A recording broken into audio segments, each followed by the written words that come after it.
Selamat sore semuanya, salam sejahtera. Kita ketemu lagi ya di Instagram Live hari ini.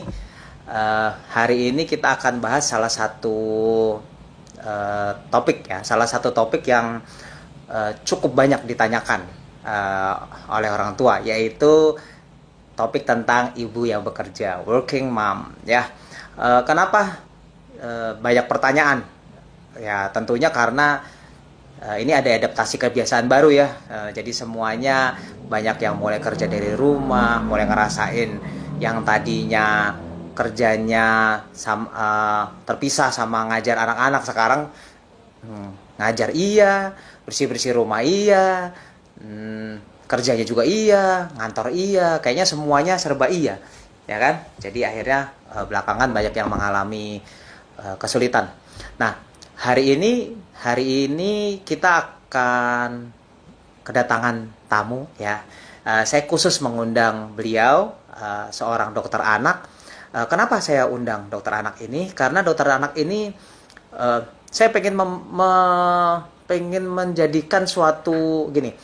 eh, jadi kita mau pengen melihat bahwa ini adalah suatu hal yang seharusnya dan ini adalah suatu hal yang kenyataannya. Nah, kalau untuk bicara tentang seharusnya, ya kita sebagai dokter anak memang kita banyak belajar ya tentang bagaimana sih idealnya. Eh, tapi bagaimana kalau kenyataannya harus bekerja? Nah, oleh karena itu makanya saya mengundang seorang dokter anak, seorang ibu, nah yang dia pada saat punya anak, bahkan dia lagi sekolah loh, lagi sekolah. Dan perlu diketahui bahwa sekolah untuk dokter anak ini adalah salah satu yang cukup berat, salah satu yang terberat. Kenapa? Karena tugasnya numpuk, harus nggak bisa pulang, harus jaga ya. Oleh karena itu makanya saya undang Dokter Mesti, spesialis anak, untuk membantu saya bagaimana kita idealnya dalam menjalankan peran sebagai ibu yang bekerja. Oke. Yes, ini Halo, dia. Halo Dokter Mesti. selamat sore Dokter Bowo, spesialis anak konsultan. Aduh, saya Aduh, gak ngomong usah dari lakap-lakap tadi, deh. ini nggak kebalik apa? Iya, iya. Makasih ya, sebentar, sebentar. Thank you ya udah sempetin hadir di sini. Ya kita lagi mau bahas tentang working mom ya. Ya, Karena saya tahu dan mudah-mudahan semua juga tahu ya bahwa Dr. Mesti ini salah satu yang eh, ya bukan cuma sekedar dokter, tapi seorang ibu rumah tangga, seorang pemain musik, seorang model, seorang ibu enggak. yang bekerja, dan yang pasti seorang ibu yang belajar. Saya baru tahu loh, tadi Ya, ya, dikasih tahu ya bahwa pada saat punya anak ternyata eh, Dokter Mesti ini sedang lagi sekolah ya, sekolah ya, spesialis anak. ya. Oke. Saya nanya dulu deh soal pengalaman. Itu pada waktu sekolah itu apakah bisa tetap ASI eksklusif, Dokter Mesti? Iya, jadi dok, kebetulan waktu hamil pertama itu kan memang saya sedang spesialis ya. Kebetulan tuh baru mau naik tingkat jadi senior, pas banget selesai tahap madya itu mau naik senior. Nah, kebetulan karena saya merasa ingin dong, kan secara teori dokter anak tuh belajar ya bahwa 1.000 hari pertama adalah yang terpenting. Bahwa di awal bonding dengan anak sangat penting. Jadi pingin dong gitu. Masa belajar teorinya tapi ke anaknya sendiri nggak dipraktekin gitu. Hingga akhirnya saya memutuskan mengambil namanya cuti akademik dok. Jadi saya cuti 1 semester untuk direct breastfeeding langsung ke anak saya. Jadi ASI eksklusif. 6 bulan ya cuti. Ya, 6 bulan cuti, ya. Wow, keren ya. Nah, nanti itu adalah Ya, ya, topik ya. yang berhubungan sama bagaimana mengatur waktu ya. Nanti Ya, kita bahas. Tapi keren loh bisa uh, ASI eksklusif, dan itu yang terima kasih dok. terus terang dulu juga saya kesulitan ya, karena perlu diketahui bahwa anak saya pertama, kedua itu nggak berhasil tuh. Sorry, anak saya pertama, ketiga nggak berhasil ASI eksklusif. Cuma anak yang kedua Oh, ya nggak gampang oke. lah ya. Ya, ya, Karena ya. Iya, banyak ya. hal, banyak hal, banyak hal. Journey-nya nggak gampang sama sekali loh.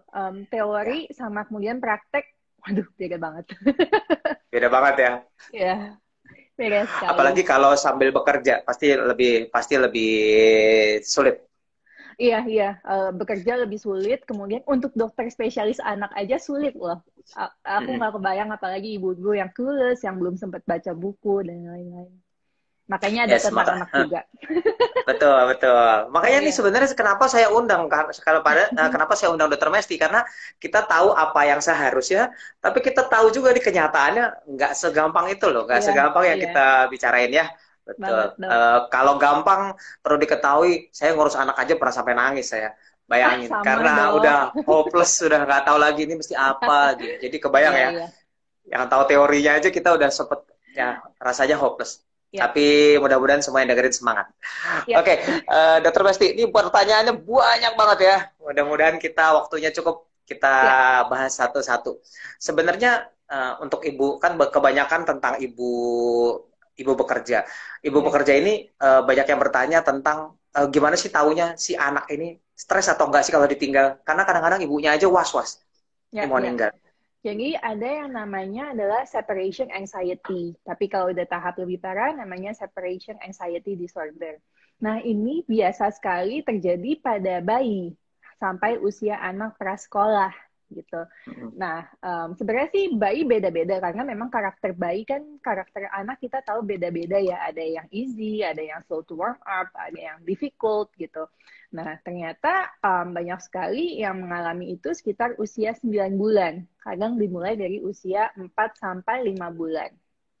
Nah, sebenarnya banyak langkah yang bisa dilakukan untuk menghindari, tapi gejala-gejala ketika anak sudah separation anxiety, misalnya dia biasanya anteng, tiba-tiba jadi sering menangis, atau yang biasanya baik-baik saja tiba-tiba tantrum, atau tiba-tiba yang biasanya tidurnya sudah pulas terbangun-terbangun terus, atau misalnya yang udah toilet training tiba-tiba jadi ngompol lagi, atau yang biasanya makannya lahap jadi nggak mau makan gitu. Jadi bisa banget anak kecil itu stres dan mengalami separation anxiety. Dan jujur anak saya yang pertama itu mengalami separation anxiety.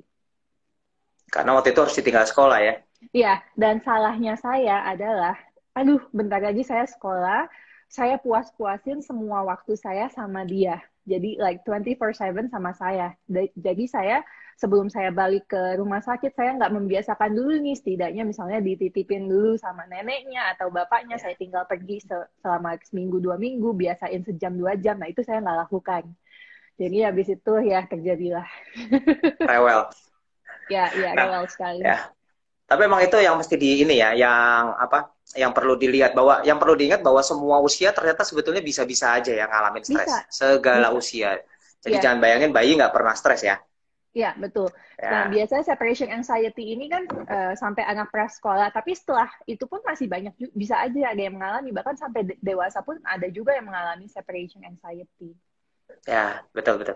Nah, kuncinya adalah tadi sebenarnya Dokter Mesti udah sempat katakan bagaimana kita mengenali kan ya. Bagaimana Ya, kita mengenali gejalanya.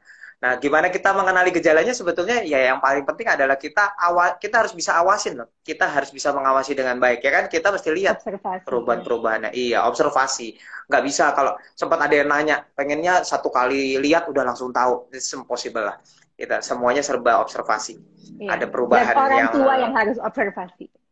iya betul, orang tua yang harus lihat ya. Eh, kalau ada yang eh, kasih tahu itu buat asupan ya. Jadi misalnya yang jagain babysitternya bilang itu boleh aja sih ya Ya, buat masukan. Tapi orang ya, tuanya harus lihat sendiri ya. ya, Jadi orang tua harus awasi dengan baik. Nah, ya. terus kemudian kalau misalnya, oke sekarang kan tadi kan kita udah ini ya, kita tahu bahwa Mesti sempat ngalamin kita udah tahu bahwa oh ini akan ada bahasa Indonesia cemas perpisahan. Nah, Ya. begitu ngalamin apa yang dokter Mesti bisa lakuin? Ya, yang bisa dilakukan adalah kita harus terus konsisten. Konsisten, misalnya setiap kita mau berpisah, kita melakukan ritual yang sama. Misalnya, kalau anakku ya, selalu ke depan pintu, dia digendong susnya atau neneknya, terus dadah sama aku, oke cukup, udah dadah, oke aku pergi gitu. Jadi nggak berlama-lama, aduh kamu nangis, aduh bunda tenangin dulu ya. Karena semakin lama waktu yang dilakukan, semakin panjang durasi anxiety-nya itu, malah kecemasannya akan terus bertambah gitu. Jadi memang harus konsisten. Dan sembari juga diingatkan terus tiap malam, besok Bunda pergi kerja dulu ya. Nanti habis galan makan mandi sore Bunda sudah pulang. Jadi jangan bilangnya Bunda pulang jam 4. Anak kan nggak ngerti konsep itu kan. Nanti habis galan mandi, habis makan siang, habis mandi, nah Bunda nanti pulang gitu. Jadi diperkenalkan seperti itu dan harus konsisten. Ya. Jadi jangan jangan sampai ada yang punya pemikiran lihat anak lain banding-bandingin, ih si itu mah rewel ya kalau ditinggal orang tuanya, kan ada yang di TK gitu ya. Kita lihat, Iya, ih iya, itu sih masih belum bisa. Please jangan banding-bandingin karena iya, semua anak itu berbeda. iya, Anak iya, saya beda. 3, yang yang 2 oke, yang satu nangis terus waktu tinggal. Dan yang Iya, paling penting kalau menurut saya itu betul ya. Jadi kita harus kasih tahu, ini mau pergi, mau apa. Itu anak saya berhasilnya begitu sih. Nggak boleh iya. ngumpet-ngumpet. Iya Banyak nih itu yang paling nggak ngumpet-ngumpet boleh. ya kan. Betul betul Nah, paling nggak. Kadang orang tua mau apa singkatnya aja kayak udah cepet uh, bilang gitu. Tapi itu akan membuat anak merasa tidak percaya ke orang tuanya. Sedangkan kan ya, kita harus membangun kepercayaan dan keamanan si anak. ya, jangan cari gampang ya, jangan tahu hilang udah gitu aja. Iya iya. Eh, saya Walaupun pernah nggak sekali gitu. dipungkiri juga pernah. Oh iya benar, tadi saya mau bilang saya aja pernah sebenarnya. Ya gimana orang buru-buru saya hilang, habis itu nangis seharian di Iya telepon iya lagi praktek suruh pulang. iya Coba iya. bayangin ya, Iya. jadi itu ya. Makanya dulu saya Jadi sampai lapor. sampai bilang kalau mau berangkat nggak usah nangis, nanti papa praktek sebentar, nanti pulang lagi kok, ya kan? Iya Nanti ditungguin dulu. Ya, iya itulah. Jadi cemas perpisahan tuh wajar. Jangan iya sampai bilang anaknya rewelan, anaknya cengeng, anaknya segala macam. Itu suatu hal iya. yang bisa terjadi. Uh, nah, kemudian kalau kita ngomong ini ya, kan Dokter Mesti berarti waktu itu sekolah ya, tinggal. Dititip sama siapa nih Dokter Mesti? Saya akhirnya memutuskan untuk pindah ke rumah ibu mertua saya selama saya sekolah. Ya, ke rumah ibu mertua saya. Sebelumnya saya tuh Oke. tinggal sendiri. Ya, Aha. Nah, ini ada kaitannya nih soalnya. Ada pertanyaan tentang begini. Bagaimana menyikapi kalau anak dititip sama babysitter atau sama orang tua? Apakah ya, yang harus diperhatikan sebelumnya? ya. Sebenarnya kan kita nggak bisa menyamaratakan pengalaman semua orang ya dok, karena kan pasti support system yang berbeda, pekerjaan yang berbeda gitu. Tetapi yang harus dipastikan adalah apakah support system kita mendukung cara parenting kita. Nah, Ya. jadi itu harus dikomunikasikan. Apakah kita dengan ibu mertua kayak ibu Mesti kayaknya mau anaknya makan tuh selalu di meja makan loh. Maunya seperti itu. Kenapa? Karena itu akan membentuk kebiasaan anak bahwa anak makan dengan sadar. Walaupun mungkin mertuaku nggak apa-apa lah sambil jalan-jalan dulu atau sambil lihat akuarium gitu. Tapi akhirnya karena sudah mengkomunikasikan intinya gaya parenting si orang tua sama yang dititipkan itu harus sevisi, harus satu jalan. Karena apa? Nanti impact-nya ke anaknya lagi. Kalau gaya parentingnya beda-beda, didiknya beda-beda, maka anaknya nanti akan bingung. Dan malah dia akan terbentuk rasa tidak percaya diri dan malah ya bingung mau ikut yang mana gitu. Kasian. Jadi satu visi ya yang penting ya. Ya, yang penting satu Ya. visi, kemudian orang yang kita percaya juga. Kayak saya selalu titip pesan nomor satu visi sama suami dulu. Suami istri satu visi Ya, dulu. oh Ya iya kan? itu udah Nah, harus di awal juga. Ya, ya, itu yang harus di awal karena ini ya, ini anaknya bapak ibu, bukan anaknya mertua, bukan anaknya eyang, bukan anaknya siapapun ya. Jadi ini anaknya bapak ibu. ya, Artinya harus satu visi dulu. Kita ya, suka ya terus terang nggak tahu ya, mungkin pernah ngalamin karena eh, misalnya suami tinggal di rumahnya suami yang ada mertua. Ya, suami kadang-kadang nurut aja sama ibunya kan gitu ya. Akhirnya jadi pertentangan. Tapi ya, harusnya itu nggak akan terjadi sih kalau ya. bisa satu visi.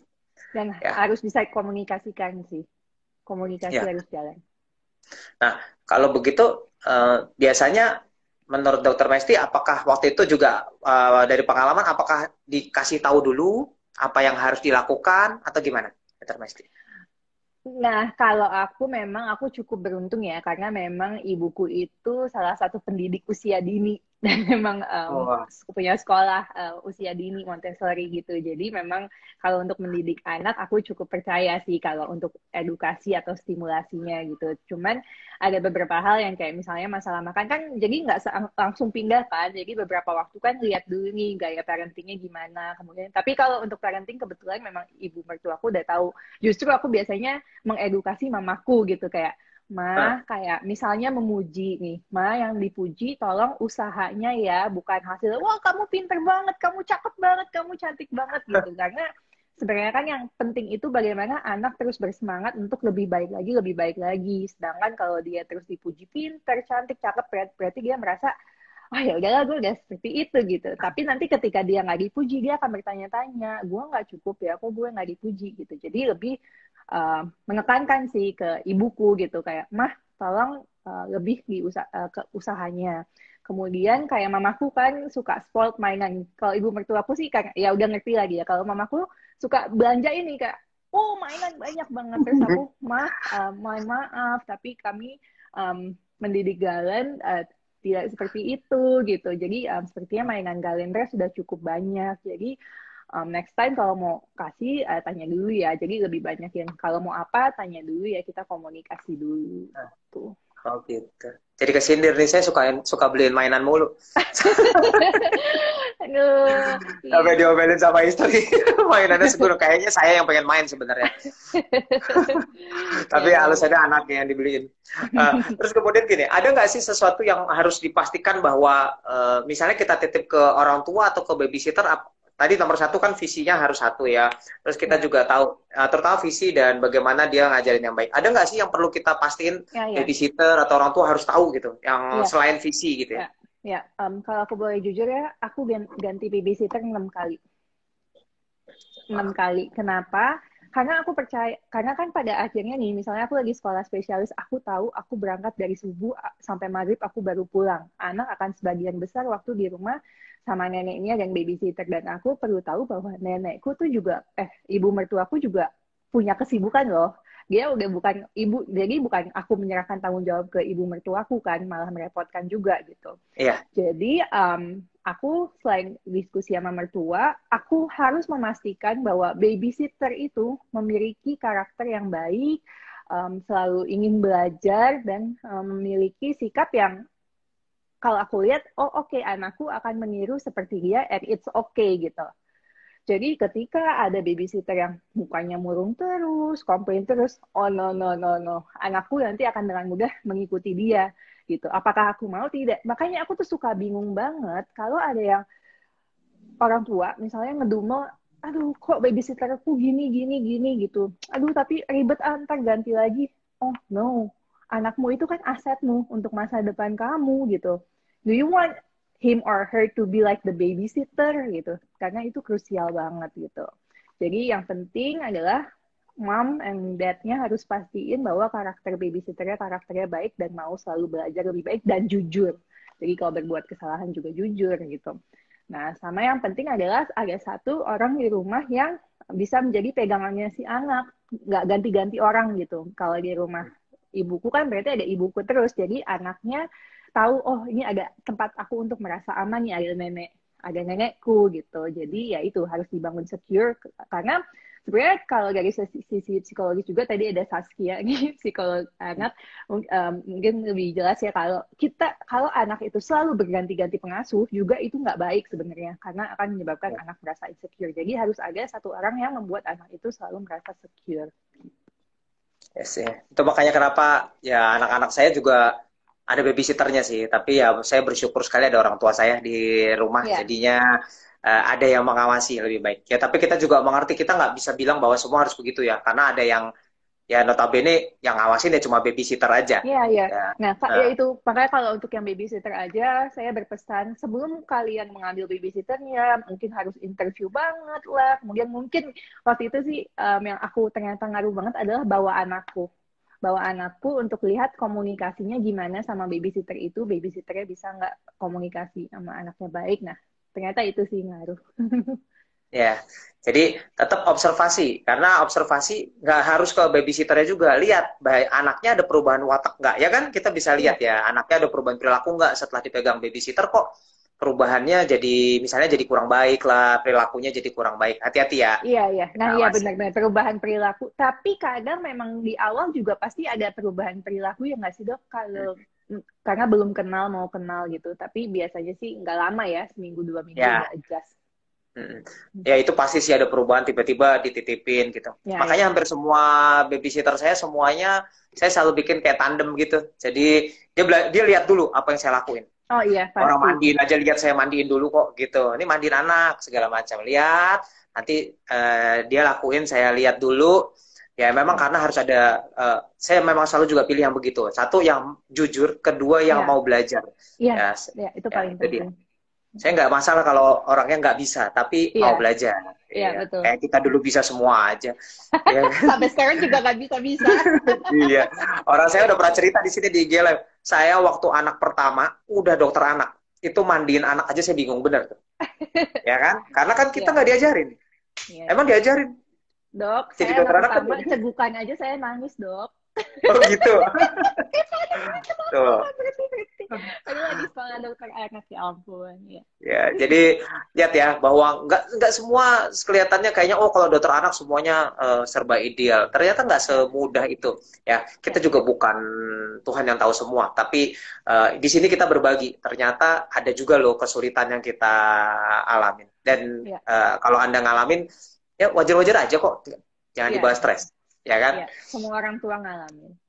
Ya, Dokter Mesti, ini sekarang kita bahas sedikit tentang ASI nih, karena banyak banget Boleh yang dok. nanya tentang ASI ya, tentang Ya, ASI. ya, Nah, kalau selama ibu bekerja gimana? Nah, kayak Dokter Mesti, waktu udah umur 6 bulan kan, anak yang umur 6 ya, bulan harus sekolah ya, lagi. ya. Itu gimana? Ya, tentunya saya rutin untuk perah ya, perah ASI itu sekitar 3 sampai 4 jam. Jadi mau sesibuk apapun, saya harus berani bilang bahwa oke, ini waktunya saya mompa. Dan pernah loh dok, saya mompa, tiba-tiba ada konsulen, bosnya datang mau ronde, dan saya ronde sambil mompa.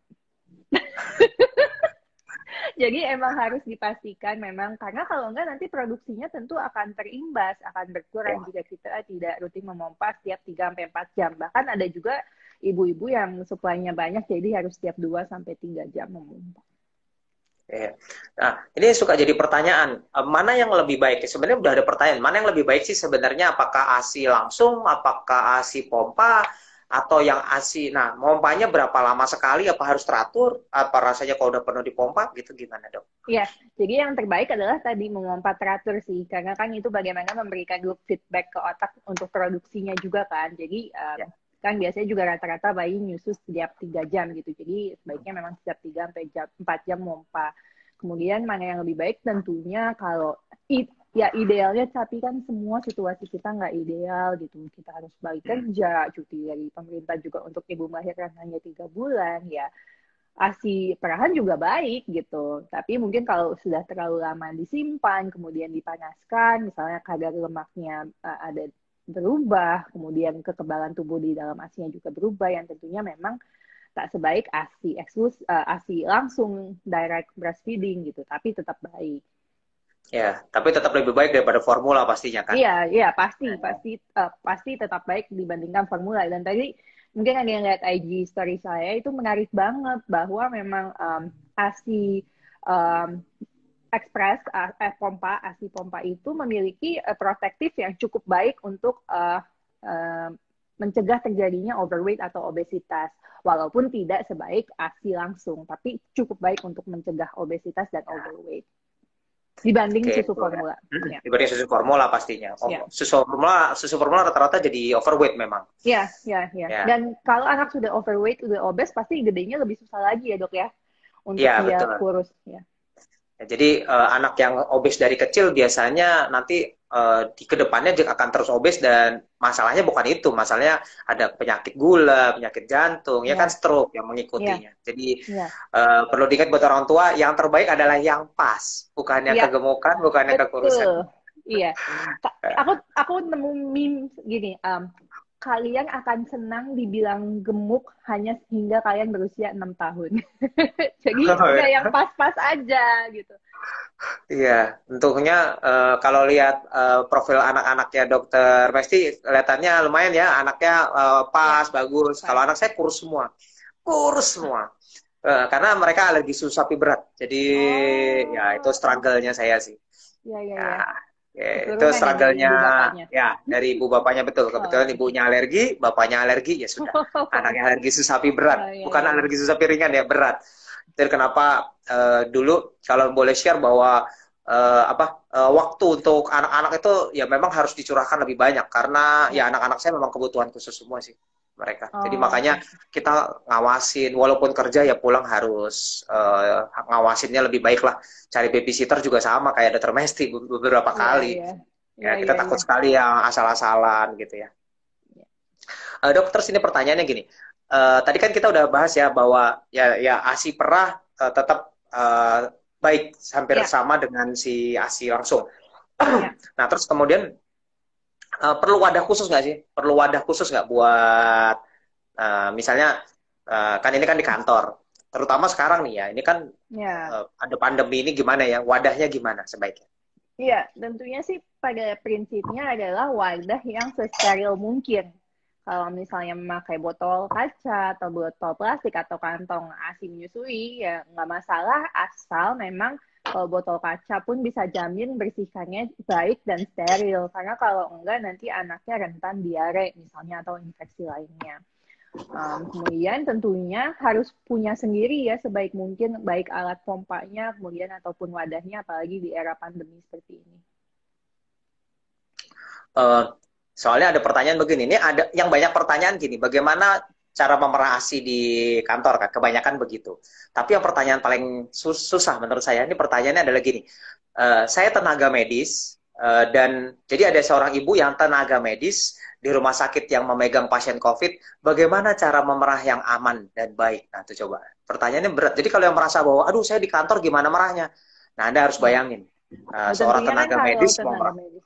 Ya kalau tenaga medis kan tentunya sudah tahu protokol sepsis antisepsisnya. Maksudnya udah sterilisasi semua, lepas baju ya. Pasti ribet banget apalagi yang megang COVID dengan APD level 3. Tapi tetap bisa dilakukan dengan mereka melakukan sterilisasi diri dulu, kemudian mencuci tangan, kalau ada gejala batuk atau COVID pakai masker tetap Masker. memompa, tapi sampai saat ini sih tidak ada bukti bahwa ASI membawa COVID-19 gitu. Jadi tetap Ya. bisa dilakukan. Ya, jadi yang penting buat semua itu ya, asinya aman kok, asinya aman. Yang Ya, harus hati-hati wadahnya ya, karena ya, wadahnya bisa tempat nempelnya. Jadi kalau bisa cuci tangan yang baik, pakai masker. Kalau ya, masih nggak yakin pakai face shield boleh. Sampai di rumah boleh dibersihkan lagi botolnya. Kumannya mati kok kalau kena air. ya, Nah, jadi nggak usah terlalu takut. ya. Nah, ini Dokter Mesti ini ada pertanyaannya. Kita boleh coba nanti sambil jalan kita bahas lagi yang lain. Tapi saya mau ada pertanyaan gini, Dok, kalau anak banyak yang pegang, ada Mbak, ada Tante, ada Opung, bonding ke mamanya gimana Dok? Suka nggak rela karena waktu mama kurang. Oke. Ya sebenarnya sih kan bonding itu dibentuk dari awal sekali ya dari kehamilan, kemudian Iya. anaknya baru lahir gitu. Kalau misalnya ada semua tapi ibunya juga tetap ada di situ, tapi anaknya mau sama yang lain, wah bagus dong. Berarti anaknya merasa secure dengan ibunya dan berarti anaknya juga bisa bersosialisasi dengan baik gitu. Justru ibu harus merasa senang gitu. Dan kadang memang natural aja kalau misalnya udah seringan sama ibunya tiba-tiba neneknya datang mau sama Enin sama nenek itu anakku juga suka gitu ya kangen kemudian ya berarti dia merasa secure dengan ibunya justru kalau anaknya merasa insecure malah nggak mau maunya sama ibu terus gitu karena dia merasa lebih clingy ya lebih mau nempel terus gitu Jadi sebenarnya jangan sampai malah nggak rela. Kalau yang begitu iya sebenarnya harusnya malah senang. bagus iya Iya, malah bagus. Artinya ini ya, artinya dia dia responnya artinya cukup bagus sehingga dia tahu gitu. Oh ini baik, yang ini misalnya enggak gitu. Dia tahu baik, dia tahu tahu banget sosialnya. Saya cuma selalu titip, cuma selalu hati-hati kalau anak yang nggak pernah takut pada umur 1 sampai 2 tahun. Kalau dari saya dari oh sisi oke perkembangan cuma itu aja. Karena ya ya harusnya ya umur 1 sampai 2 tahun harusnya takut ya. Untuk orang yang nggak kenal kan ya. Yes, betul. Ya, Harusnya kalau yang nggak kenal dia orang yang jarang ketemu dia takut. ya, ya, Tapi kalau dia nggak pernah takut, itu hati-hati ya. Kadang-kadang anak hiperaktif, anak ya. dengan autis, gejalanya awalnya seperti itu. Ya, Iya. jadi kalau udah lebih besar, oh anak TK maunya sama neneknya, maunya sama yang lain, oh berarti ya cukup bagus. Cuman ini ada pertanyaan yang berikutnya lucu juga. Bagaimana kalau anaknya jadi lebih dekat dengan orang yang dititipkan daripada mamanya sendiri, Kak? Nah, berarti ya memang bondingnya kurang terbentuk menurutku ya. Karena ada beberapa juga yang mengeluh juga sama kayak, aduh kok anak gue lebih milih sama babysitternya ya dibanding sama gue gitu. Ya berarti harus introspeksi diri sendiri gitu. Apakah ketika ibunya ada, apakah ibu sepenuhnya perhatiannya kepada anaknya? Maksudnya ketika anak ada di pandangan ibu gitu, apakah ibu memberikan full perhatian kepada anak ibu gitu, atau memang anaknya sudah terlalu nyaman dengan orang lain itu gitu. Jadi mungkin bisa kembali dibiasakan misalnya ya udah kalau ada quality time sama ibu, orang yang babysitternya atau apa nggak ada dulu, jadi ibunya bisa bondingnya kembali lagi dengan anaknya. Tapi aku lihat memang yang cutinya lebih sebentar, rata-rata seperti itu sih yang aku lihat Iya. ya. Ya, pokoknya kalau yang begitu ya mulai kita harus introspeksi diri sih, ya Iya, kan? Bondingnya betul. gimana? Hmm. Kalau menurut Dr. Mesti, ada nggak sih batasan waktu berapa lama ya orang tua harus bonding dengan anaknya yang baik? Kalau Ya, ya. uh, ini identik dengan pembagian waktu sebetulnya. Nah, sebenarnya ya dari UNICEF, WHO, mereka sudah mengeluarkan parenting in COVID-19 era. Dan ternyata hanya dibutuhkan sehari itu minimal 30 menit untuk orang tua dan anak melakukan kontak eye to eye dan one in one. Jadi kita setidaknya membiasakan untuk setiap hari punya 30 menit yang perhatian kita sama sekali tidak terbagi khusus ke anak kita satu. Kalau anaknya dua ya ada satu 30 menit, satu 30 menit lagi. Kalau anaknya empat ya Ya. juga gitu. Jadi, makanya ternyata penelitiannya ibu bekerja yang anaknya dua itu tingkat stresnya 40% lebih tinggi dibandingkan yang tidak punya anak. Yang anaknya satu hanya 20%, tapi yang anaknya dua itu 40%. Kalau yang lebih pasti ya lebih lagi kayaknya. Iya. Jadi itu ya, minimal 30 menit loh sebetulnya. Tapi yang Iya, paling 30 penting menit. itu dong ya, berarti artinya yang paling penting sebenarnya kualitasnya harus baik dong ya. Iya, kualitasnya baik, tidak terdistraksi, ibunya pikirannya juga fokus ke anak, karena anak itu sangat peka dan sensitif sekali. Dan ketika ibunya lagi gelisah, stres, atau pikirannya entah kemana, anaknya juga perhatiin deh, pasti lebih rewel atau malah tantrum gitu. Jadi yang paling penting kitanya harus merasa penuh dulu dan tenang. Ya, ini bagus sih sebenarnya tentang pembagian waktu karena ternyata banyak banget loh pertanyaan tentang pembagian waktu. Iya, iya. Terutama ya ini yang ibunya bagaimana memisahkan antara tadi kan waktunya udah dibilang minimal 30 menit. Oke. Iya, Terus yang kedua, bagaimana caranya membuat anak mengerti bahwa ini ibunya lagi kerja karena mamanya lagi di rumah nih. Sekarang iya, kan iya. semuanya kerjanya dari rumah. Gimana ya Iya. caranya ngajarin supaya anak Hmm. tahu bahwa ini ibunya kerja. Pertanyaannya dan bagaimana apakah anak boleh nggak sih kalau ngajak main ditolak gitu? Oke, jadi yang paling penting, terutama di era WFH ini adalah setiap ibu atau ayahnya memiliki satu space khusus untuk bekerja. Misalnya di ujung meja ruang kerja atau di kamar di meja itu. Jadi konsisten di situ terus sehingga anak bisa mengasosiasikan, oh bunda lagi di situ ya, bunda lagi kerja. Dan percaya nggak percaya, anakku 2 tahun tuh ngerti loh. Kalau aku kayak lagi sekarang nih kayak gini, oh bunda lagi kerja gitu. Nah, jadi harus konsisten terus untuk tempat bekerja kita. Nah, kedua, ya tadi harus komunikasikan juga dengan anak. Kayak, Bunda, habis kalian makan siang, Bunda kerja sebentar ya. Kalian main dulu, nanti setelah kalian main, habis itu mandi sore, habis itu Bunda sudah selesai. Nanti kita baca buku ya, atau main yang lain gitu. Jadi, dikomunikasikan dengan anaknya. Seperti itu sih. Ya, jadi dikomunikasikan ya, yang penting.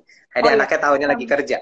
sama kalau nolak sangat boleh loh nolak. Atau aku sering sekali bukan nolak nggak mau gitu, tapi jalan sabar, tenang, tunggu ya. Karena ada kebiasaan anak itu nggak mau nunggu kan, tapi ya itu Nah, harus dilatih bahwa anak ada dulu kan yang riset marshmallow test yang anak ditunda, siapa yang bisa ngambil makanannya itu belakangan, ternyata dia sampai gede menjadi orang yang lebih sukses karena dia bisa menunda gratifikasinya dan dia akan lebih menjadi orang yang berusaha. Nah, itu yang aku ajarkan ke anakku.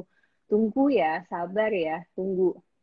Kadang kalau anak kan udah mulai bisa ngitung sampai 10, coba hitung dulu Nah, 1 sampai 10. Jadi anak tuh terbiasa untuk bersabar dan berusaha gitu. oke. Jadi mesti ngajarin juga ya anaknya sabar. Ya, perlu banget untuk delay gratification, itu penting. Nah, Sudah ada apakah penelitiannya. mana yang lebih baik? Apakah mendingan ini waktu bekerja, nanti ada waktu main, atau bekerja sambil nemenin anaknya main? Pertanyaannya Ya, gitu. ya tentu dibagi dong. Emang sebenarnya kan bener nggak, dokter baca juga nggak sih? Aku baca bahwa there's no such thing as multitasking gitu. Jadi makanya waktunya bekerja ya bekerja, kemudian waktunya main ya main. Cuman yang harus dibedakan di era pandemi ini, mungkin kita harus lebih fleksibel bahwa target yang kita achieve itu nggak akan sama dengan sebelum era pandemi ini. Kalau kita berharap targetnya juga akan sama, waduh kita yang akan stres dan burnout. Jadi kita harus menerima bahwa pandemi ini adalah bukan waktu yang ideal. Nah, kalau aku sendiri mensiasatinya adalah aku pas pandemi ini aku bikin nih, kan apalagi mulai minggu lalu tuh anakku udah mulai sekolah nursery lah gitu, jadi ada aktivitasnya. Nah, jadi aku tuh nemenin dia juga sekolah gitu. Jadi aku bikin catatan log harian aktivitas aku dan aktivitas anakku, kapan yang satu nyusu, kapan yang satu tidur. Nah, di situ di jadwal harian itu aku melihat celah di mana ya kira-kira aku bisa kerja. Oh, ternyata di pukul 11 dan sampai 1 siang itu adalah irisan di mana kedua anakku tidur. Jadi aku kayaknya bisa nih aku kerja di sini gitu. Tapi kan seringkali anak juga dibilang tidur jam 11, taunya jam 12 belum tidur gitu aja. Ya, Kadang kadang-kadang ya nggak segampang itu ya ya. ya kadang jadi ya itu harus manage expectation juga dan lebih fleksibel kalau memang tidak bisa sesuai, tapi sebenarnya kita punya jadwal gambaran kita bekerja di mana gitu. Ya, itu ya namanya gambaran harapan dan kenyataan. Dihitung, Ya. oh tidur harusnya jam segini. Dia ya, 1 jam kemudian masih loncat-loncat dia di tempat tidur. Iya, tapi penting Ya. juga komunikasi sih sama suami. Karena kadang kan ya mungkin laki-laki ya, maksudnya udah Hmm. mindsetnya kerja aja atau ya walaupun care, pasti care juga sama anak, tapi kadang suka nggak sadar keasikan tiba-tiba hobi sama ikannya lah atau tanamannya lah gitu. Cuman Hmm. aku bilang gitu jujur, yang aku kayaknya udah mulai burn out deh, aku udah mulai capek nih. Kayaknya kok aku dalam sehari ini aku full terus ngurusin anak, aku nggak ada kerjaan yang efektif. Aku ngerjain apapun kayaknya hari ini sama sekali nggak ada yang aku merasa wah oke, setidaknya satu aja hal bisa aku kerjain gitu. Akhirnya aku bilang kayaknya aku butuh waktu di antara jam 11 sampai jam 1, pokoknya aku mau kerja ya, tolong kamu bantu, nggak tolong kamu bantu, ayo kita kerjasama, kamu pegang anak di waktu itu aja gitu. Gitu sih, penting banget untuk kita bisa komunikasi juga Ya. ke suami. Ya, jadi kalau tipsnya seorang yang dewasa adalah orang yang berani minta tolong. Ya, jadi Iya, jangan betul. sampai loh nggak merasa bahwa ini beban saya nggak mau minta tolong. Jangan sampai. Iya, Ya, iya. Iya. kita harus berani minta tolong. Tapi ini pertanyaannya sebenarnya menjawab karena ada yang gini. Pertanyaan, apakah mungkin kalau mamanya yang stres? Mungkin lah Oh ya. iya, sangat mungkin lah. Oh, Nah, maksudnya kayak aku sudah WF di rumah 7 bulan loh. Kayak ya benar-benar di rumah gitu. Ya pasti ada prioritas kenapa di rumah gitu. Tapi ya tentu ada masanya kita merasa jenuh juga. Apalagi yang biasanya produktif di luar, tiba-tiba di rumah gitu. Pasti ada masanya kita stres, kita burn out, kita merasa nggak produktif. Tapi itu justru harus membuat kita lebih berpikir lagi solusinya apa untuk itu. Kalau misalnya aku merasa nggak produktif hari ini, oke, jadi aku ketemu nih jam 11 sampai jam 1. Dan aku selalu men-set, aku punya jurnal gitu, aku nulis jurnal. Jadi target harianku itu hanya cukup satu. Misalnya hari ini bikin infografik. Jadi ketika itu sudah tercapai, aku akan merasa penuh dan senang gitu. Dan itu ada beberapa buku yang bilang gitu bahwa kita ketika menyusun to-do list, jangan banyak-banyak. 1, 2 itu cukup gitu. Jadi kita merasa penuh juga. yes, ya. Jadi mamanya bisa stres. Yang paling penting Iya, kita juga harus kenalin ya, kenalin tanda-tanda bahwa kita udah mulai stres tuh, ya kan? iya, Nah, iya. kita harus kenalin juga. Sebenarnya kita lah yang tahu sendiri. Kalau Anda merasa Iya. bahwa uh, Anda nggak merasa stres, tapi orang di sekitar Anda juga udah bilang bahwa kok kayaknya beda deh. Kamu kayaknya ini.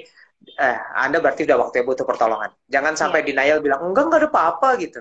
iya, iya. Dan Itu kita cewek harus banget tuh belajar. kalau ditanya. Cewek kan gitu kalau ditanya, kamu kamu kenapa sih gitu? Enggak ada apa-apa. Kebalik Aku lagi aku jawabnya banget, aku begitu. dikit-dikit yang aku capek, mungkin aku terlalu jujur ya, aku capek deh kayaknya, tolong bantu ya gitu. Mungkin itu tips ya. Ya, Jangan jadi harus ragu. bilang. Suami belum tentu tahu loh. Iya, Kalau betul. dibilang nggak ada apa-apa, ya disangka nggak ada apa-apa. Kita Iya, betul. asik-asik lagi. Iya.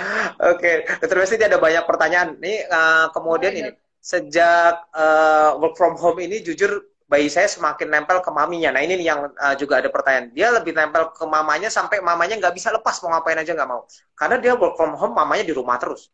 Gimana Sejujurnya ya aku pun caranya melepaskan? Banyak yang bilang bagaimana cara melepaskan diri karena nggak punya waktu lagi buat me time-nya juga nggak ada. sejujurnya aku pun kenapa jatuh sampai kan? Enggak. Sejujurnya aku pun juga begitu. Mau ada suamiku, mau ada babysitterku, tetap anakku maunya sama aku gitu. Di satu sisi ya itu tadi, aku tahu bahwa 1.000 hari pertama adalah yang paling penting gitu untuk stimulasi. Makanya aku tentunya dengan pertimbangan banyak hal, aku memutuskan untuk di rumah dulu gitu, dan banyak menghabiskan waktu dengan anakku, dan sehingga aku sehari itu kerja cuma 2 sampai 3 jam. Tetapi ketika kita memang harus, misalnya kayak aku tadi bilang jam 11 sampai jam 1 kerja, anak tidur nggak tidur, pokoknya ayah bantu pegang ya gitu. Jadi anak juga udah konsisten, oh oke ini kayaknya waktu jam segini, ini waktunya aku sama ayahku deh. Jadi jangan dikit-dikit misalnya ayah baru megang terus anaknya nangis, ya udah deh sama aku aja deh, udah deh sama kamu nangis gitu. Jangan kayak gitu. Kita harus memberikan kesempatan ke ayahnya gitu, bahwa anaknya untuk memiliki koneksi yang baik. Kalau semuanya kita ambil terus, anaknya nggak punya kesempatan bonding dengan ayahnya, ya satu kita kerepotan, keduanya ayahnya kasihan, dia nggak punya hubungan yang erat dengan anaknya gitu. Jadi seiring waktu aku belajar untuk menahan diri bahwa oke, nangis sebentar nggak apa-apa, ntar juga tenang, dan itu adalah ayahnya. Di satu sisi anak juga harus merasa secure dengan ayahnya gitu. Iya. Penelitian nunjukin ternyata penyebab tersering seorang anak nggak dekat sama papanya bukan karena papanya nggak mampu, tapi ternyata papanya nggak dikasih kesempatan. Nah, iya betul. Iya. Betul. Jadi Kalau dokter itu bawa penelitian baru kesempatannya saya baca gimana, tuh. dok? Banyak. Kalau saya kayaknya kesempatannya banyak malahan. Oke. Saya Ya, ya. selalu senang banget main sama anak. Iya, Jadi iya, iya. saya menyediakan waktu saya amat sangat banyak buat mereka. Eh, Ya. jadi prioritas saya buat soalnya mereka. Jadi kalau menurut hitungan prioritas, istri dan anak menurut saya adalah yang utama. Jadi kesempatannya buat Sama mereka. dong. Iya, sama, Itu yang betul. paling penting ya, Iya, prioritas. iya. Nah, jadi pastiin suami juga dikasih kesempatan, jangan main ya itu tadi baru nangis dikit, udah sini sini gitu, Iya. mentang-mentang udah kita kepalanya udah pusing gitu kan, terus Iya. ditarik aja, jangan ya jangan, Iya. kasih waktu. Iya. Suami juga ini it takes two ya, jadi suami harus mau juga pegang, suami juga harus mau main, Iya. istri harus kasih kesempatan. Iya. Jangan berharap tiba-tiba bisa gendong anaknya padahal nggak pernah ngajak main. Iya. Nah, Betul. ya kan? Jadi ya nomor satu ajak main dulu. Jadi jangan tahu-tahu malam-malam sini saya yang gendong, bapaknya minta pasti nangis lah. Orang siang yang nggak pernah main bareng, nggak pernah ketemu Iya, gitu. iya, iya. Benar banget, dok. Benar banget. Oke, pertanyaan berikutnya. Wih, ini banyak nih yang bahas tentang burnout ya. Memang kita banyak yang burnout nih karena work from home ini ya. Jadi apalagi PJJ. Wah itu curhatnya istri saya tuh pas itu. Dok, anak Karena saya aja PJJ masih ini nursery juga pusing, dok, saya. Yang pusing ya. ibunya emang. Jadi Iya, merasa iya. bahwa PJJ ini menguras energi, uh, betul. Ini ya, Iya. itu memang terjadi. Tadi Dokter Iya. Messi udah bilang juga ya, bagaimana mengatasinya ya, butuh bantuan pastinya, Iya, butuh butuh bantuan. Dan bantuan. yang perlu dipikirkan juga, waktu itu saya diskusi juga dengan dokter Aman bahwa saat ini bukan saat pembelajaran yang ideal gitu, dan akademis bisa insya Allah dikejar, bisa belajar gitu. Yang penting adalah anak saat ini sehat, anaknya sehat, dan anak merasa aman dan bahagia di era pandemi ini. Itu yang paling penting gitu. Jadi kalau nggak jangan terlalu orang tua berambisi dan stres untuk akademis anaknya gitu. Yang penting kita lihat kesehatan Ya, mental dan jasmani anaknya dulu. ya. Jadi kalau Anda merasa bahwa Anda stres pas di pandemi ini, ternyata bukan mereka juga, bukan Anda aja maksudnya, tapi anak-anak kita juga ngalamin loh. Iya, Ya, banget, banget. anak-anak. Nah, oke, ini pertanyaannya kebanyakan tentang ASI nih sekarang. Sebentar ya, saya baca sih. Jadi kalau pertanyaannya yang paling banyak gini, apakah kalau disimpan harus wadahnya plastik atau botol kaca? Enggak, maksudnya enggak, untuk wadah Kalau plastik di pun yang sekarang Hmm, ASI pun itu juga sudah cukup baik dan ada emang bisa sampai setahun gitu. Boleh juga nggak masalah. Jadi yang mau botol kaca atau wadah plastik tadi yang paling penting adalah kita bisa memastikan itu steril gitu dan kita harus tahu perbedaan-perbedaannya disimpan di mana tahan berapa lama gitu. Kalau semata-mata freezer, kita harus tahu bahwa freezer itu berbeda loh. Ada freezer yang langsung di atas kulkas, nah itu ternyata tahannya hanya 2 minggu. Kemudian ada freezer yang -20 itu bisa 6 bulan sampai 1 tahun gitu. Kalau yang freezer yang beda pintu itu -18 itu bisa sampai 6 bulan biasanya. ya, jadi yang penting kita tahu cara ininya ya, kita tahu eh, cara cara ininya, cara menyimpannya dan cara bagaimana menjaga kebersihannya itu sih yang paling penting Iya, ya. Mau memastikan plastik mau steril. kaca sama Iya, aja sebetulnya. iya, iya. Ya, Betul. ini ada pertanyaan eh, Japrian, gimana kalau bapak ibunya kena COVID? Gimana ya? Kalau bapak ibunya terkena COVID, terus anaknya harus gimana? Apakah langsung dititipkan? Apakah asinya bagaimana? Ya anaknya dicek dulu yang pertama karena kan tidak dipungkiri itu kontak langsung juga kan gitu. Ya, Cek kalau memang anaknya positif ya rawat barengan ya, ya di satu sisi bersyukur juga nggak ada gejala bisa rawat bareng, tapi kalau uh, anaknya negatif tentunya harus orang tuanya pisah dulu sementara anaknya bersama ibu mertua neneknya gitu atau bersama keluarga lainnya, dan ASI perahnya tetap diberikan. Jadi ibunya yang COVID tetap mompa, pakai masker, cuci tangan yang bersih. Kalau batuk, misalnya nggak yakin kena dada atau kena payudara, boleh dibersihkan dulu dengan air hangat dan sabun selama kurang lebih 20 detik, baru pompa gitu. Habis itu ASI perahannya boleh kasih ke anaknya. Dan yang memberikan ASI perahannya tentunya yang keluarga yang tidak COVID. oke. Ya, jadi kalau bisa dikasih ke keluarga yang lain, kalau nggak kena COVID loh anaknya. Kalau memang Iya, kena juga ya iya, bareng aja. iya, Ya jawabannya begitu. Ngapain iya, dipisah-pisah? iya, betul. Eh, Terus kemudian ini juga ada banyak pertanyaan. Kalau ternyata ada beberapa yang mengalami di pumping malah makin sedikit. Karena memang ada Kalau penelitian bahwa ini kan kalau di luar negeri udah ada tren yang emang nggak ngasih langsung loh ke anaknya. Jadi mereka emang secara rutin dipompa dan kemudian ngasihnya pakai dot gitu. Jadi udah ada tren begitu loh. Iya, karena Uh, lebih untuk kerja juga lebih mudah ya, maksudnya ya, bisa sambil di tapi mana-mana sebenarnya gitu. penelitian bilang itu lebih sedikit loh, keluarnya lama-lama sedikit karena kan memang kalau bayi menyedot langsung itu Ya, ya, respon keluarnya ASI lebih baik dibanding itu. ya, ya. Makanya yang sebaiknya dianjurkan adalah kita memompa itu mostly pas waktu kerja aja. Tapi ketika kita sudah bersama anak di rumah, sebaiknya tetap langsung direct breastfeeding, mungkin untuk memberi loop negatif ke otak, untuk meminta otak untuk memompa lebih banyak, memberikan hasil lebih banyak lagi gitu. Dan satu yang menjadi pertanyaan, apakah benar-benar rutin tuh mompanya? Karena seringkali 3 jam, aduh ntar deh tahan lagi deh sampai udah keras banget deh, sampai udah nggak nyaman banget baru pompa. Nah itu juga salah satu yang menyebabkan sangat berkurang asinya. Jadi memang harus benar-benar setiap 2 sampai 4 jam lah kira-kira. Ya 24 jam ya udah harus dipompa. Ya, Pastikan ya memang harus dibiasakan. Nggak semua orang dengan dipompa selalu banyak juga nggak juga sih. Tapi ya. biasanya kebanyakan dengan teratur harusnya lebih baik. Dan kadang stres juga bikin ASI berkurang loh, memang kan. Ya, Kalau stres, jadi waktu aku lagi waktu pertama mompa nih, balik ke rumah sakit itu aku bagian yang nyantai gitu ya, sekali mompa berapa gitu, tiba-tiba aku masuk bagian NICU, itu langsung berkurang setengahnya sih emang. Kurang tidur, stres itu juga harus dipikirkan. ya. Jadi kalau yang mau tahu NICU itu salah satu yang bagian yang terberat ya. Iya, Minta maaf ya kalau ada konsulen yang dari NICU.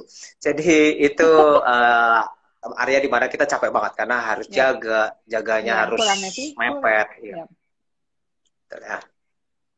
Eh, terus kemudian ini pertanyaannya tentang kalau ternyata dikasih ibunya kerja, dikasihnya ASI tapi beratnya malah nggak naik ya karena dia kerjanya panjang, dikasih ASI perah nggak mau, gimana solusinya kalau dikasih ASI perah nggak mau ya?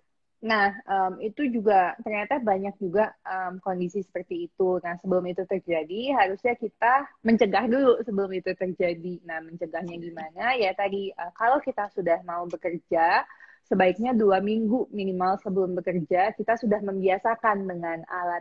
Nah, kalau dari WHO kan sarannya dengan cup feeder atau dengan gelas ya.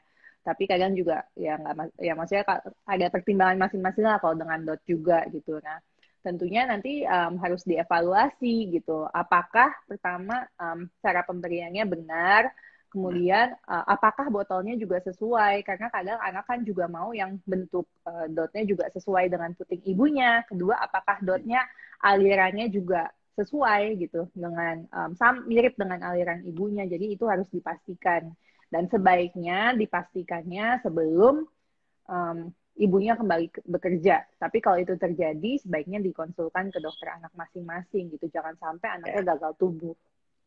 Ya, solusinya juga bisa beda-beda ya tergantung usia ya. Iya, Kalau betul. misalnya udah makan ya bisa aja Ya, makannya yang ya, dibanyakin gitu ya, ya. betul. Nah, jangan mindsetnya begitu asinya nggak mau, asi perahnya nggak mau terus formula gitu. Itu kita nggak anjurkan ya. Ya, Karena kalau yang udah bisa konsultasikan. makan ya mendingan makan. Lebih baik dikonsulkan kalau begitu. Ya, betul. Objektifnya adalah berat badan. Ya, Ya, objektifnya betul. berat badan. Tadi juga ada pertanyaan soalnya apakah asi dengan asi saja anak bisa gemuk? Bisa lah tuh lihat anaknya dokter Mesti tuh gemuk-gemuk. Itu kan asi doang tuh. Iya, iya. Yang kedua gemuk sih, cukup gemuk, dan tapi itu gemuknya juga awalnya tuh media di rata-rata ya. Tiba-tiba saya pergi seminggu untuk karantina, dikasih botol lah di rumah neneknya kan. Hmm. Nah itu 1 bulan itu naiknya 1,8 kilo. Oh, itu Tentu banyak banget ya. overfeeding. Ya, Iya. overfeeding gitu. Tapi akhirnya ya udah mulai kembali ke jalurnya lah. Sekarang jadi nggak terlalu besar lagi. Karena besar belum tentu sehat loh teman-teman. Jadi tolong jangan punya mindset bahwa bayi itu harus gembil. Karena banyak juga loh yang direct message ke saya, dok itu gimana anaknya bisa gembil gitu. Itu tidak disengaja gitu. Tapi sekarang sudah kembali ke kurva normal dan memang ternyata direct breastfeeding itulah yang sangat protektif untuk mencegah obesitas dan overweight. Betul. Jadi jangan senang ya kalau anaknya gemuk banget Iya. gitu, jangan senang ya. Itu mesti hati-hati. Mindset orang Indonesia banyak yang begitu, Iya banget. ya kan? Oke. By the way, Dokter Mesti, kita waktunya kelihatannya sudah tinggal sedikit lagi. Iya, nggak kerasa Kalau dari ini. Dokter Mesti, ya ada yang sebenarnya pertanyaannya bagus. Tapi ini sebagai penutup buat acara kita hari ini buat Dokter Boleh. Mesti. Coba dia minta ada nggak quote yang bisa disampaikan kepada ibu yang bekerja, yang mencakup semuanya, bahkan yang baru memutuskan untuk kerja. Ada nggak yang Dokter Mesti mau sampaikan? Apa aja yang harus dilakukan, dipersiapkan? Yang harus dipersiapkan ketika ibu mau kembali Ya, bekerja. memutuskan mau kerja, atau mau sekolah lagi, atau apa yang harus Oh, dipertimbangkan dan apa yang harus dipertimbangkan dan apa yang kira-kira harus dipersiapkan. dengarkan dirimu. Apa yang Karena harus ya, dengarkan dirimu, kenali dirimu, karena setiap prioritas perempuan, prioritas ibu, semua berbeda-beda gitu. Ada yang prioritasnya pekerjaan, saya tidak menjudge gitu ya. Ya, silakan, karena pasti semua punya pengalaman masing-masing dan punya prioritas yang berbeda. Tetapi bagi saya, prioritas terbesar saya adalah keluarga. Karena prinsip saya, kalau kita tidak bisa melindungi orang terdekat kita terlebih dahulu, bagaimana kita bisa melindungi orang lain. Dan bayangkan jika setiap orang, setiap ibu atau ayah bisa melindungi anak-anaknya dan keluarganya, berarti semua orang di dunia ini terlindungi. Itu sih prinsip saya. Jadi, kenali dirimu, tahu prioritasmu, dan ya kejarlah impianmu. Wah, keren banget, Dokter Mesti. Thank you banget loh, Dokter Mesti, buat semua informasinya Makasih. hari ini. Saya terbantu banget. Orang tua di sini pasti semuanya terbantu banget dong ya. Yang Terima ibu-ibu kasih banyak, bekerja, dok. mudah-mudahan dapat pencerahan banyak dan sekarang lebih lega lah dengan pekerjaannya dan ngurusin anaknya di rumah. Amin, amin. Terima kasih banyak, Ya. Dokter Bowo. Seru banget pertanyaannya. Seru-seru sekali. Semoga bermanfaat. Terima kasih juga pada para audiens nih. Semoga sharing-sharingnya setidaknya ada ilmu yang bisa didapatkan. Pasti ada Terima ilmu yang tidak mengalir dan banyak kasih. sekali. Oke, terima kasih sekali Terima Dokter kasih Mesti. banyak Dokter Bo. Sampai ketemu. Kapan-kapan Salam kita buat ketemu lagi ya. keluarga. Iya dok, Oke, saya salam kayaknya buat belum keluarga pernah juga. ketemu dokter deh. Ngeliatnya dokter di video presentasi saraf anak aja itu bagus banget video-video presentasi dokter. Oke. Ya, Oke, kapan-kapan kita ketemu ya. ya. Terima kasih banyak Terima dok. kasih Ya, Dokter Mesti. sehat selalu dok. Ya, Ya, bye sehat-sehat dok. juga. Dadah semua. Oke, jadi buat kalau saya sebelum kita tutup Instagram Live ini, sebetulnya pernyataan Dokter Mesti tadi sebetulnya tepat sekali. Kalau menurut saya ya, kalau saya boleh sharing, sebetulnya bagaimana? Karena saya juga istri saya waktu anak saya yang pertama kedua juga bekerja. Jadi dia bekerja pada saat anak saya yang pertama kedua lahir. Apakah nomor satu prioritas Anda sebetulnya? Kalau menurut saya, apa prioritas Anda? Karena di hidup kita ini nggak bisa semuanya kita pengen, ya nggak bisa kita pengen kerjaannya bagus, kita pengen anaknya juga sukses, betul kita mau semua. Tapi nomor satu harus ada prioritas, ya. Saya nggak pernah lupa, saya belajar banget kata-kata gini. Kalau Anda merasa semua yang Anda lakukan itu penting, kalau Anda merasa bahwa ini semua yang harus saya lakukan ini penting, saya udah nggak tahu lagi mana yang lebih penting.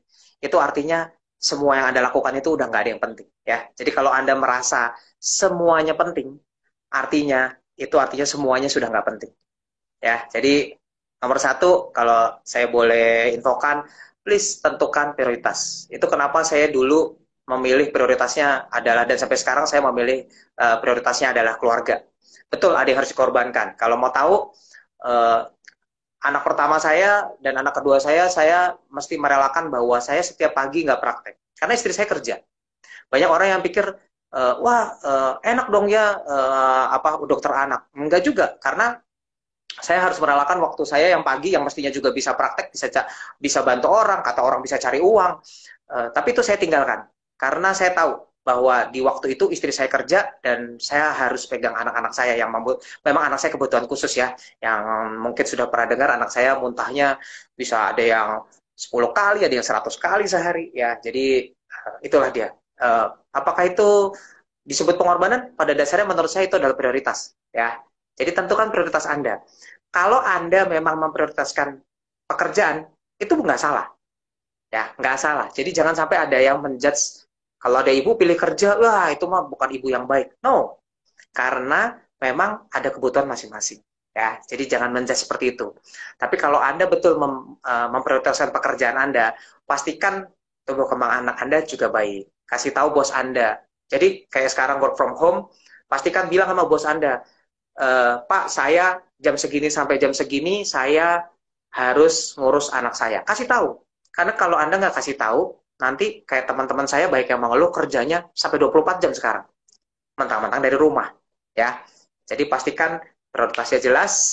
Kemudian pastikan juga orang di rumah tahu prioritas Anda, dan orang di luar rumah tahu apa prioritas Anda dan apa yang harus Anda, apa yang jam ini harus dilakukan apa, pembagian waktunya harus jelas ya. Dan jangan lupa rutinitasnya juga harus jelas. Anak akan belajar rutinitasnya. Rutinitas Anda, kayak tadi kan pertanyaannya gimana membagi waktu, sebetulnya Anda yang harus bagi waktu, ini rutinitasnya apa, nanti anak yang akan ngikutin sendiri rutinitas Anda. Oke, saya tahu masih banyak pertanyaan-pertanyaan yang masih belum terjawab, terutama tentang ASI. Tapi kalau Anda ingin tahu banyak tentang ASI, bisa dilihat di video-video sebelumnya, pembahasan tentang ASI. Dan perlu diingat masih banyak lagi loh dokter-dokter anak yang juga sampai saat ini mengedukasi tentang ASI, tentang COVID, tentang hal-hal lain ya. Jadi ikuti Instagram live dari dokter-dokter anak yang lain karena banyak sekali ilmu yang bisa didapat. Oke, terima kasih buat semua yang sudah hadir di sini. Tetap semangat, tetap belajar, tetap sehat, tetap jaga jarak, tetap pakai masker ya. Dan kita ketemu lagi di Instagram live berikutnya. Terima kasih atas semua yang sudah bergabung hari ini. Salam sejahtera.